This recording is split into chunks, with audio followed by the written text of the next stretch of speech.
My wife's name was Eleanor, and she made the best peach cobbler in all of Nashville. That was the thought that hit me as the first clod of red Tennessee dirt landed on her casket. Not the 52 years we had shared. Not the restaurant empire we had built from a single diner on Gallatin Pike. Just the cobbler. The way the kitchen smelled on Sunday mornings. The way she hummed while she worked. Before I continue this story, drop a comment telling me where you're watching from. And if you've ever had to stand your ground against the people who were supposed to love you most, go ahead and hit that like button. My name is Frank Donovan. I'm 64 years old. I built Donovan's Kitchen from one lunch counter with 6 stools into a chain of 22 restaurants across 4 states. But I couldn't see the rot eating through my own floorboards until the whole thing was about to cave in beneath me. It started the moment the graveside service ended. My son Kyle was standing to my left, and his wife Renee was on his other side, her arm looped through his like a vine growing around a fence post. She was wearing a black dress that was just a little too fitted for a funeral, and dark sunglasses that hid her eyes completely. I reached out and put my hand on Kyle's shoulder. He stiffened, not dramatically, just enough that I felt it, the way you feel a draft from a door that isn't quite latched. I stepped closer and lowered my voice. Your mother would have wanted you up front, son. He nodded without looking at me.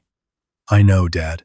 Renee turned her head slightly, and even though I couldn't see her eyes behind those glasses, I felt the calculation in her posture.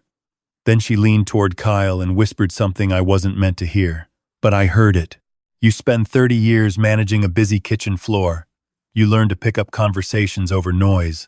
3 days, she said. We give it 3 days, and then we sit him down. That was all. 3 days. On the drive back to the house, I sat alone in the back of the funeral car while Kyle and Renee rode in their Range Rover behind us. Through the rear window, I watched them gesturing, talking, Renee pointing at her phone screen.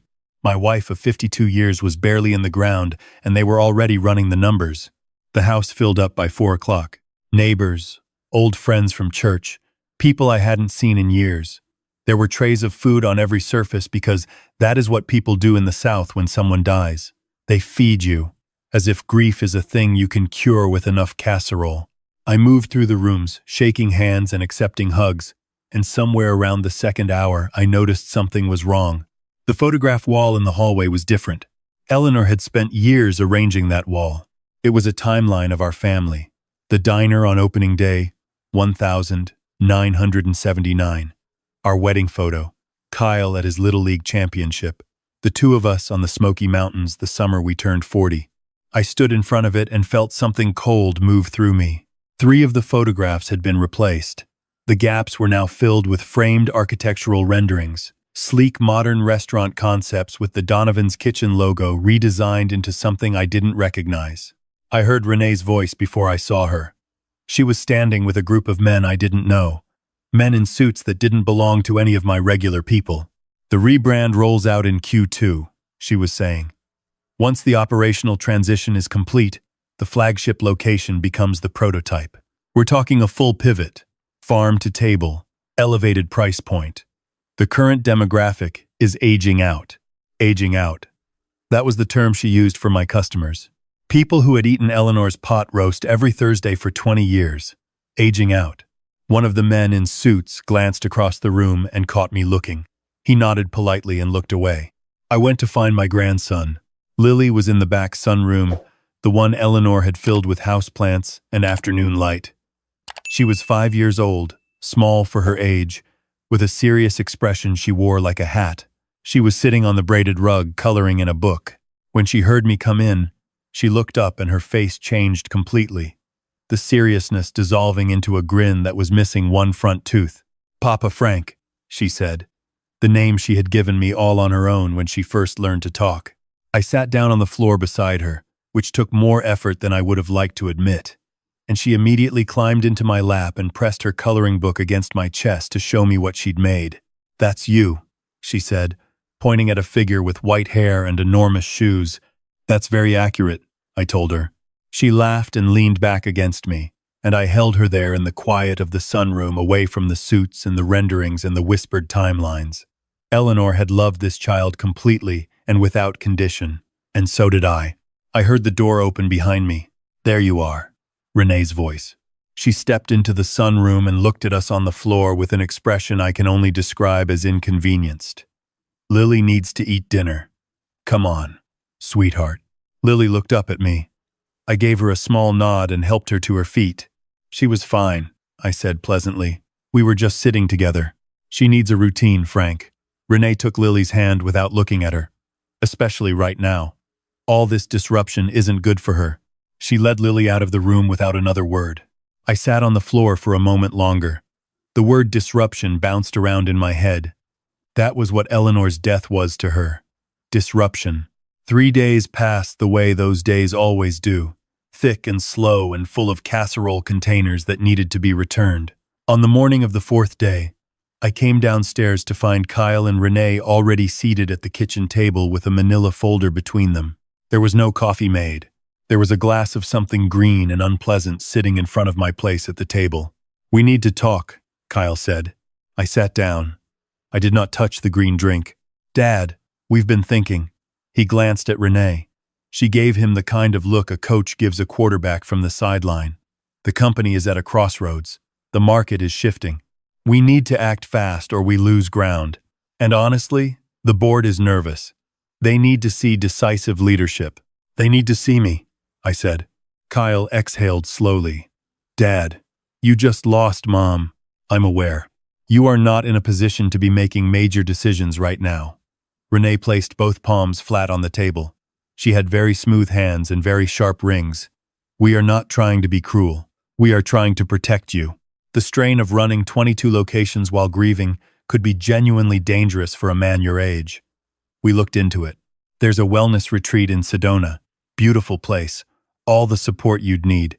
A wellness retreat, I repeated. It's not a nursing home, Frank. It's a retreat. I looked at the folder on the table. What's in there? Kyle slid it toward me. It was a transfer of operational authority. Broad, sweeping language about temporary custodianship during a period of emotional incapacity. My name was at the top. The signature line was at the bottom. Temporary, Kyle said. The word came out thin. I picked up the folder. I turned it over in my hands. I set it back down. Let me sit with this, I said. I let my voice go a little vague, a little tired. I had spent 50 years reading people across negotiating tables, and I knew what Renee was watching for. She was watching for fight. If I fought, she would escalate.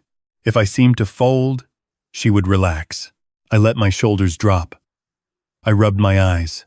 I'm just very tired, I said. Renee's posture changed. Fractionally. Just enough. Of course you are, she said, and for the first time her voice had something that was almost warmth in it. That's why we're here. You don't have to carry this alone anymore. I nodded and shuffled back upstairs with the folder tucked under my arm. I sat at Eleanor's vanity table and looked at myself in the mirror. The man looking back was gray-haired, slightly stooped, wearing a cardigan with a coffee stain on the left cuff. I looked exactly like what they needed me to be. Good. I opened the drawer of the vanity and took out my second cell phone. It was a prepaid phone I had purchased at a Walgreens 6 weeks earlier, the day I noticed money missing from the corporate account flagged in a routine reconciliation report. At the time, I had chalked it up to accounting error. Now, I was not so sure. I texted one name, Caleb. Caleb Moore was 28 years old. I had met him when he was 14, as part of a youth apprenticeship program Eleanor had organized through our church. He had grown up in Bordeaux, which is the part of Nashville that the city had been promising to reinvest in for 40 years without quite getting around to it. He had no father in the picture and a mother working 2 jobs. But he had shown up at that first session with a composition notebook full of questions about the restaurant business, and he had never stopped asking them. I had hired him at 17 to bus tables. By 22, he was a shift manager. By 25, he was running 2 of our locations with numbers that made the other regional managers nervous. He was the most honest person I employed. Possibly the most honest person I knew. Need to meet. Back entrance of the Gallatin location. Midnight. Don't tell anyone. He replied in under a minute. I'll be there. I spent the rest of the day being visibly diminished. I forgot where I had put my reading glasses, even though they were on my face.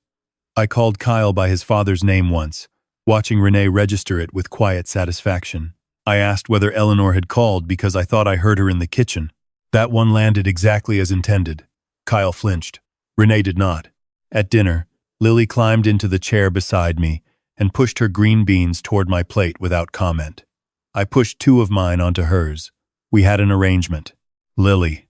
Renee's voice was a closed door. Eat your own food. Lily looked at her plate. I looked at Renee. She was watching me with those assessor's eyes, the same look she had worn at the cemetery.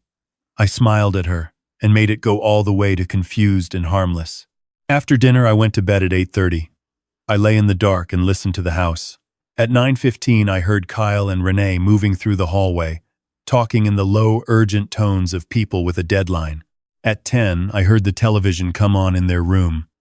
At 11:45, I got up, dressed in dark clothes, and went down the back stairs. The Gallatin location was a 12-minute drive. I parked 2 blocks away and walked. Caleb was already at the service entrance, hands in his jacket pockets, breath visible in the January air. Mr. Donovan. He looked at my clothes. You look like you're about to rob the place. I might be, I said. Come inside. We went through the kitchen, past the cold prep stations and the steel shelving, to the small back office, where the regional manager kept a desktop computer with access to the company's financial server. I had built the infrastructure myself. I knew every layer of it. Caleb sat at the keyboard. I stood behind him. Pull up the master account reconciliation for the last 18 months, I said. Filter by transactions over $10,000. Flag anything authorized under a secondary code. He typed. The screen filled. The silence lasted about 30 seconds. Mr. Donovan, Caleb said carefully. This is a lot of red. I leaned in. The numbers were not accounting errors. They were a pattern. $70,000 to a vendor in Phoenix that did not appear in any supplier contract. $45,000 to a legal consulting firm that shared an address with a registered LLC in Kyle's name. $160,000 marked as property maintenance across 3 locations that had not received any work orders. Go deeper, I said. Find the authorization signatures. He pulled up the document trail. Every transaction had been authorized with a digital signature stamp bearing the name Franklin T. Donovan. My name, my signature, applied to withdrawals I had never approved. I put one hand on the edge of the desk to steady myself. It was not the money. I had built the money once, and I could rebuild it again. What I was looking at was a frame. They were building a case around me. The confused old man who gambled away his own company's operating capital while his grieving mind deteriorated. The son who had no choice but to step in. The tragedy of it. The necessity. How much total? I asked. Caleb did the arithmetic. Just over $400,000, sir. Over 19 months. The annual audit is in 3 weeks, I said. He turned to look at me. His face was very still. They need your signature on the transfer before the auditors arrive. Yes, I said. And if you're already in a facility in Sedona, then I can't testify to anything I didn't authorize, and my confused old mind is the explanation for everything. I straightened up. Copy it all. Every transaction, every authorization stamp. I need the metadata showing which device created those signature files. He worked for 22 minutes. The copy landed on a drive he handed to me like a surgeon passing a scalpel. There's something else, he said, and his voice shifted. I debated whether to tell you. I didn't want to add to everything with Mrs. Donovan just passing. Tell me. He pulled up a different file. It was an internal email chain from 8 months ago, between Kyle's personal email and an account I didn't recognize. He had forwarded it from Kyle's laptop during a time when Kyle had left the device unlocked in the office and asked Caleb to print something. I read the emails. They were short and clinical. Kyle and Renee discussing the Donovan family trust, which held the primary voting block of the company and the majority of Eleanor's estate. The trust had a lineage clause, the same kind that wealthy families use to keep their legacies intact. Direct biological descendants only. The clause had been drawn up by my father's attorney in 1971, and I had never seen any reason to change it. The last email in the chain was from Renee. The timeline only works if Lily is in the picture. Without her, we don't clear the threshold. Make sure the documentation is clean. I read it twice. I looked at Caleb. He looked at the floor. What documentation? I asked. though I could already feel the shape of the answer forming. I don't know, sir. That's all I found. I drove home with the drive in my jacket pocket, and a question I did not want to ask sitting in my chest like a stone. Lily had come to us when she was 8 months old. Kyle and Renee had called us on a Sunday evening, breathless and happy, saying they had been matched with a baby girl through a private adoption agency. Eleanor had wept. I had driven to their apartment at 9 o'clock that night just to hold a sleeping infant in a yellow blanket. We had never questioned it. Why would we? I went to the attic. Eleanor kept files the way a surgeon keeps instruments, organized, labeled, never discarded. I found Kyle's childhood medical records in a green hanging folder. I found his blood type card from a school physical, 1994. Kyle was AB positive. Eleanor had been A positive. I was O positive. I sat on a cedar chest in the attic for a long time. AB positive is a common enough type. It was not the blood type that troubled me. It was the email. Without her, we don't clear the threshold. They needed Lily to unlock the trust. Lily, whom they had adopted and presented to us as their daughter. But the lineage clause did not cover adopted children. I had been clear about that when the trust was drafted. Not out of cruelty, but because the legal advice at the time was that adoption language required a separate instrument. If they were counting on Lily to clear the threshold, they believed she was biologically connected to the family, which meant the adoption story was not the whole story. I needed to know the truth about that child, not to harm her. She was as innocent as the morning, but I needed to understand what was being built around her before I could dismantle it safely. The next 2 days I played the part with precision. I shuffled. I left cabinet doors open. I called Renee the wrong name 3 times, once calling her Eleanor, which made Kyle go very quiet. I asked whether the restaurant was still open on Sundays, which it had been for 40 years. I moved through my own house, like a man learning its rooms for the first time. They stopped locking the study door when I was inside. They started speaking freely in the kitchen when they thought I was upstairs. I sat on the 3rd step of the back staircase and learned more in 2 evenings than I had in the past year. The audit date had been moved up. Kyle had paid someone at the accounting firm to accelerate the timeline. The transfer documents needed to be signed before Friday. There was a buyer for the Gallatin location already, a private equity group from Atlanta who had been circling Donovan's kitchen for 2 years. The sale price was enough to cover Kyle's losses and leave enough for a comfortable exit. His losses, not the company's. Kyle's personal losses from a series of failed investment ventures he had hidden from me using company funds and forged authorizations. On Tuesday afternoon, while Renee was at a spa appointment and Kyle was at the office, I asked the new nanny if I could spend some time with Lily in the backyard. The nanny, a young woman named Becca who had started 2 weeks ago, had not yet been fully briefed on keeping me away from my granddaughter. She said, of course, and went back to her book.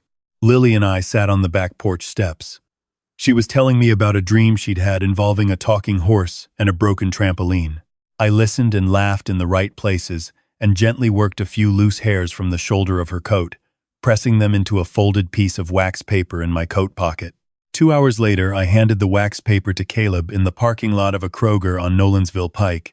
I need a paternity test comparison, I said. Me to her. Rush processing. He looked at me with something I recognized as careful love. Mr. Donovan, do you need me to tell you it's going to be okay? No, I said. I need you to tell me the truth when it comes back. The truth came back in 36 hours. Caleb drove to the house and I met him at the back gate. He handed me a sealed envelope. I stood in the cold by the oak tree. Eleanor and I had planted the year Kyle was born and I opened it. The probability of biological grandparenthood was listed at the bottom of the report. 94.7%. I read it again and again. Lily was mine, not metaphorically, not in the emotional sense that I had always felt. Biologically, genetically, the child was a Donovan, which meant that Kyle was not her father, which meant Renee had not adopted a stranger's child. Renee had carried on an affair, become pregnant, and come home with a baby she presented to my son as an adoption. And Kyle, knowing it or not knowing it, had accepted the child and used her as the key to the vault. I leaned against the oak tree. The cold bark was rough against my palm. Somewhere in the middle of the grief and the rage, a door opened, and what walked through it was the strangest kind of tenderness, because she was mine. She had always been mine. She had climbed into my lap and colored pictures of me with white hair and enormous shoes, and called me Papa Frank, and every instinct in my body had recognized something it couldn't name. Eleanor had known. It came to me all at once. Eleanor, who had wept when Kyle called with the adoption news. I had thought they were tears of joy, but Eleanor had a particular silence she used when she knew something she wasn't ready to say, and she had worn that silence for 5 years, every time Renee walked into the room. Eleanor had known, and she had loved the child anyway. She had loved her forward, into the future, with the same certainty that she had loved me. I went back inside and I called Arthur Pemberton. Arthur had been the Donovan family attorney since before I could drive. He was 71 years old and had the disposition of a man who has seen every possible variety of human misbehavior and been only moderately surprised by each new version. "I need the integrity clause of the family trust read aloud to me," I said. "And then, I need you to come to Nashville on Thursday morning." "The board meeting is Thursday," Arthur said. He already knew. "Yes," I said. "Bring the officers." Thursday morning, I dressed slowly and deliberately. Good suit, dark tie. The same tie I had worn to Eleanor's funeral because I wanted to carry her into that room. I made sure my collar was straight and my cuffs were even. I went downstairs to find Kyle and Renee already in the front hall, both in their best clothes. Renee with the focused energy of a woman who has planned a battle and is pleased with the order of it. "You look better," Renee said, and the approval in her voice was the approval of a handler whose asset had stopped misbehaving. "I slept well," I said. The Donovan's kitchen corporate office was on the 10th floor of a building downtown that I had leased in 1998. The boardroom had a view of the Cumberland River. Eleanor had picked the curtains. 6 board members were seated when we arrived. 2 of them were people I had promoted personally. They would not meet my eyes. On one side of the table sat 3 men in dark suits who I recognized from Caleb's description as the Atlanta Private Equity Group. They were there for the signing. They were there to watch the transfer happen in real time so the money could move immediately after. Kyle sat at the head of the table and gestured to the chair to his right, as though he were seating a guest at his own table. Renee stood behind him with a leather portfolio that contained the transfer documents, the resignation letter, and what I assumed were the forged authorizations dressed up as a formality package. "Thank you for being here, everyone," Kyle said. His voice had the confidence of a man who believes the hardest part is already done. "My father has had a difficult few weeks, as you all know. He's agreed this transition is in the best interest of the company and of the family." I looked around the room. "That's right," I said. My voice was clear and even and came from my chest the way it used to when I addressed a kitchen floor of 40 people at the start of a Saturday rush. Everyone at the table shifted slightly. "I have agreed to a transition." Kyle smiled, relieved. "Just not the one you planned," I said. The smile did not disappear immediately. It took about 2 seconds to process what I had said, and then it dissolved from the outside in. "Dad," I stood up. I did not push myself up slowly. I stood up the way I had stood in kitchens at 5 in the morning for 40 years. Clean and fast and without ceremony. I buttoned my jacket. "I have been watching you take apart what your mother and I built," I said, "and I have let you believe I was too grief-addled to notice. I want you to understand that was a choice I made. It was not a symptom." Renee stepped forward. "Frank, you are clearly upset. This is exactly the kind of emotional volatility that we've been." The door to the boardroom opened. Arthur Pemberton walked in. He was followed by 2 investigators from the district attorney's financial crimes unit, and by Caleb, who was carrying a laptop and a briefcase, and looking exactly as composed as I needed him to be. Renee's mouth stopped moving. "The Donovan Family Trust," Arthur said without preamble, setting his briefcase on the table, "contains an integrity provision which I will now read." He put on his glasses and did not open a document because he didn't need to. "Any beneficiary who is found to have engaged in deliberate fraud against the grantor, including forgery of authorization instruments, misrepresentation of lineage for the purpose of unlocking trust assets, or criminal misappropriation of company funds, is immediately and irrevocably removed from the beneficiary designation." Caleb opened his laptop and connected it to the room's projector. What you're seeing on the screen, I said, is 19 months of financial records from the Donovan's Kitchen corporate account. Every highlighted transaction was authorized by my digital signature. I did not authorize any of them. I looked at the private equity men from Atlanta. Their eyes had gone very careful. The authorizations were created on a device registered to my son and accessed from his home IP address. We have the metadata. One of the Atlanta men leaned over and said something quiet to another. They began gathering their materials. You cannot do this, Renee said. Her voice had gone to a register I hadn't heard before, high and stripped of polish. Those documents were filed under proper. Sit down, Renee, I said. She didn't sit down, but she stopped talking. There is one more matter, I said. I looked at Kyle. My son looked the way he had looked at 9 years old when I caught him lying about breaking a window. That exact same face. The same gap between who he wanted to be and what he had done. I had spent 30 years widening that gap by never making him close it himself. That was my failure. I owned it, but it did not change what had to happen now. The Donovan family trust transfers to direct biological descendants, I said. That clause has been in place for 50 years. Kyle and Renee presented Lily to us as an adopted child. What they either knew or failed to disclose is that Lily is not an adopted child. She is a biological Donovan. I paused. She is my biological granddaughter. A paternity chain analysis confirms it, which means the framing of her origin was a misrepresentation designed to appear as though she satisfied the lineage clause while giving Renee cover for the affair that produced her. The room was very quiet. Kyle put his face in his hands. I didn't know, he said. The words came out muffled and small. About the test. About who she. I thought it was an adoption. Renee told me it was an adoption. Kyle. Renee's voice was a warning. I didn't know, he said again, louder, lifting his face. His eyes were wet. I swear to you, Dad. I didn't know about Lily. I knew about the money. I knew about the forgeries. That was me. That was my fault. But Lily, I thought she was ours. He looked at his wife with an expression that had nothing kind left in it. I thought she was ours. What followed was not clean. The officers moved to the head of the table. Renee did not go quietly. She threatened and bargained, and finally she wept. Whether from fear or performance, I couldn't tell. And perhaps it didn't matter anymore. Kyle went with them without resistance, which in the end was the most dignity he managed.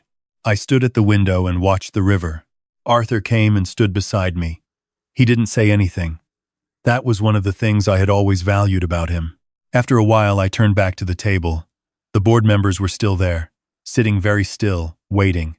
The Atlanta people were gone. I have a proposal, I said.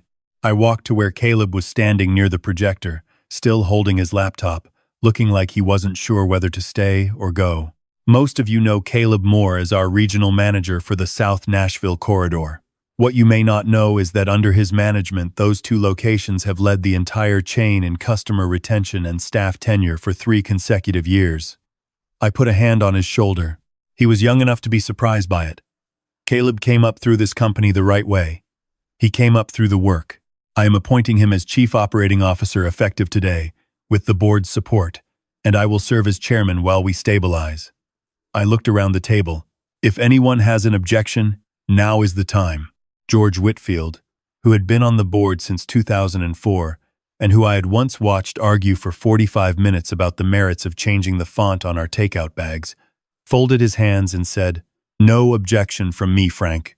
The others followed. I didn't stay for the rest of the meeting. I left Caleb with Arthur, and I took the elevator down alone. There is a bench in the small plaza outside the building where Eleanor used to wait for me when we'd have lunch meetings downtown.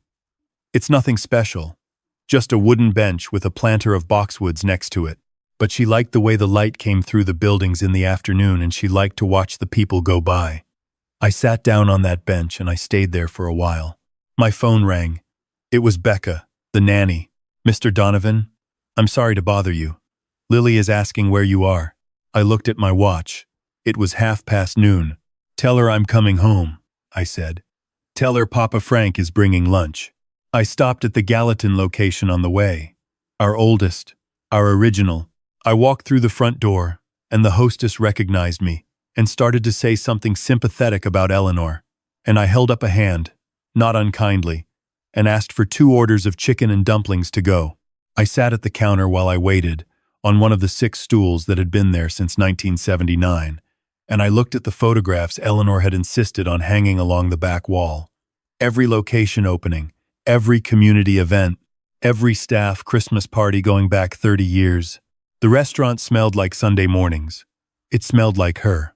I picked up the food and drove home. Lily was waiting on the front porch with her coat buttoned wrong, 3 buttons off from the bottom, and her boots on the wrong feet. Becca was standing behind her with the expression of a woman who had tried twice and been firmly corrected. Lily ran down the porch steps when she saw the car, and I caught her at the bottom and swung her up, which my back did not fully endorse, but my heart required.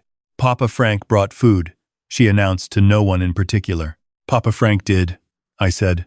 We ate at the kitchen table, just the 2 of us. The chicken and dumplings going cold because she wanted to tell me about the horse dream again in more detail than the first telling had allowed. I listened to every word of it. After a while, when she had eaten most of her lunch and was drawing horses in the condensation on her glass, she looked up at me with that serious expression she wore like a hat. Is Daddy coming back? I looked at her. I had been thinking about how to answer this question for 2 days. Not for a while, I said. But you are staying with me, right here, in this house. She considered this. She went back to her horses. Okay, she said. There were hard conversations ahead. Lawyers and judges and the particular machinery of family courts that grinds slowly and expensively. But Arthur had already filed the emergency custodial petition, and my name was the cleanest one in any room we would walk into. Lily was a Donovan by blood and by choice, and by 5 years of chicken and dumplings and bedtime stories, and no court was going to look at the circumstances and send her anywhere else. I knew that with the same certainty I knew how to read a food cost report, which is to say with the whole long weight of experience behind it. That evening I went upstairs to Eleanor's vanity, and I sat down and looked in the mirror again. The same man looked back. Gray hair, cardigan, the shadow of a very long few weeks on his face. But different, too. The way a room looks different after you've opened all the windows. I opened the vanity drawer and took out the small photograph I kept there. It was Eleanor at 40, standing in the original Gallatin diner, laughing at something I had said. She had her apron on and her hair was coming out of its clip, and she looked like the most capable person I had ever known. I found out, I told her. I sat with her in the quiet for a while.